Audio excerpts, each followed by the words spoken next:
तर महिलांवर अत्याचार करणाऱ्या अशोक खरातचे धागेदोरे पनवेलपर्यंत पोहोचल्याचं पाहायला मिळते। पनवेलमध्ये शिरडोन गावात 1 एकर 12 गुंठे जागा खरातने आपल्या मुलीच्या नावावर खरेदी केल्याचं समजतंय।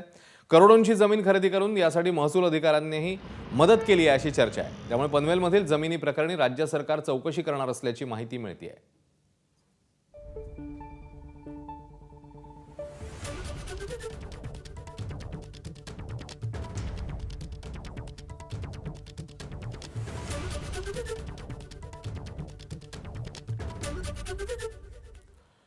तर खरातचे काळे कारनामे बाहेर येत असतानाच त्याने या माध्यमातून मोठी मोहमाया जमवल्याचं पाहायला मिळते। शिर्डीत त्याच्या नावावर असणारे 2 प्लॉट समोर आल्यावर आता काकडी शिवारातल्या साईबाबा आंतरराष्ट्रीय विमानतळापासून हाकेच्या अंतरावर 5 एकर प्लॉटची खरेदी झाल्याचं समोर येते।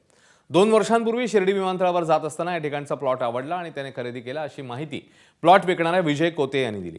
विशेष म्हणजे हेच काकडी गाव खरातचं आजोळ असल्याचं देखील आता समोर येत आहे। साधारणतः 1 वर्षापूर्वी कॅप्टन साहेब या ठिकाणी एअरपोर्टला जात असताना आम्ही प्लॉटवरती हीच डेव्हलपमेंटची जी कामं आहेत ती चालू होती आणि त्यांच्या मामाचं हे गाव आहे, काकडी हे गाव कॅप्टन साहेबांच्या मामाचं आहे असं त्यांनी जेव्हा इथे भेटले तेव्हा सांगितलं आणि मला प्लॉट घ्यायचा असं ते म्हटले। हा आमचा 75 एकरचा प्लॉट आहे।